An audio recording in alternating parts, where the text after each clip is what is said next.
thank you all for being part of this month's tournament. Because of you guys, we're able to donate to Padel for Good is a non-profit organization that brings people together to raise funds for various charities across South Africa. I think sport is always a great cause that brings people together, whether it's rugby, and the latest is Padel in South Africa. So we found a niche to be able to bring people together as well as raise money and do good for those in need.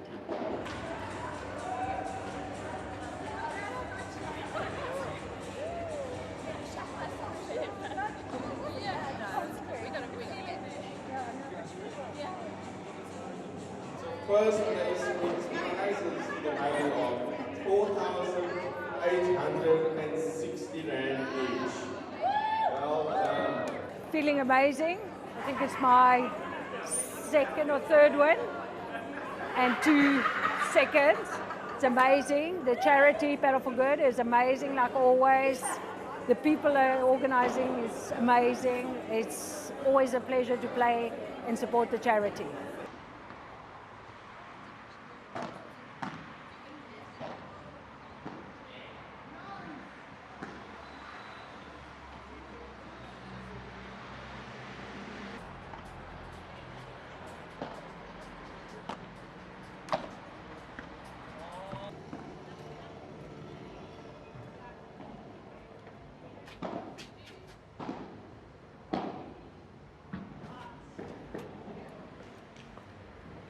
For me, COVID had a big impact on the game because no one could go to tennis courts.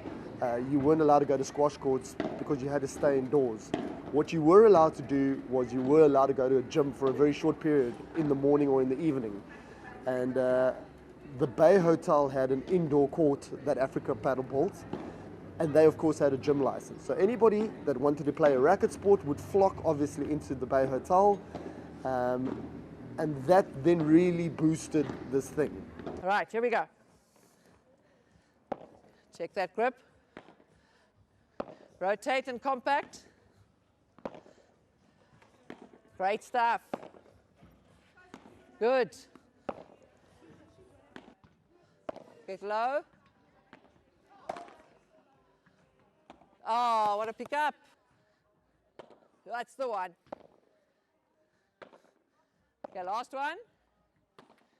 Padel is a game that is kind of a combination, people say, of squash and tennis because you obviously there's lots of volleying and lobs. The idea is to win the net and playing off the glass as one does in squash. So it's a great combination of both, and it's also a very easy game to play, but it's harder to learn. So any level can play and get enjoyment out of it. And obviously if you want to get better and better, then more training is involved.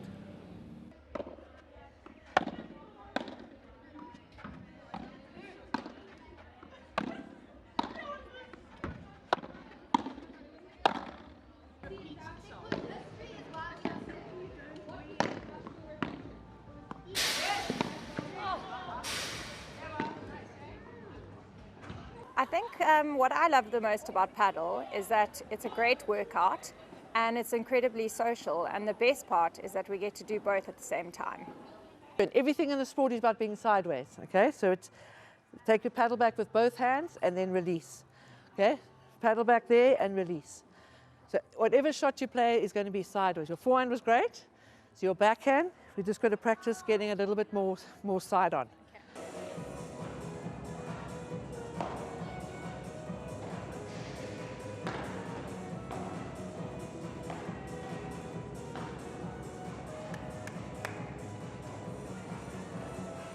In terms of the number of players in South Africa, I think what we're seeing is still in the infancy stage. You've got to remember this sport is probably only 3 to 4 years old in South Africa. So to have 100,000 plus players already is quite significant. But I really think there's a number of factors that we can look at that point to a sustained growth in the number of players.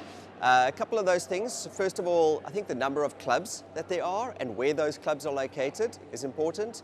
Initially, they were all in the sort of like metro areas, in the wealthier areas. What we're seeing now is clubs popping up in suburbs, in smaller towns, second-tier towns, small towns, rural areas. So as those clubs proliferate around the country, what we're going to see is people flock to those clubs because obviously location and proximity to where people live is important. So the more clubs there are in a wider spread of areas, the more people we'll see. Other factors as well, we're seeing a change in the demographic.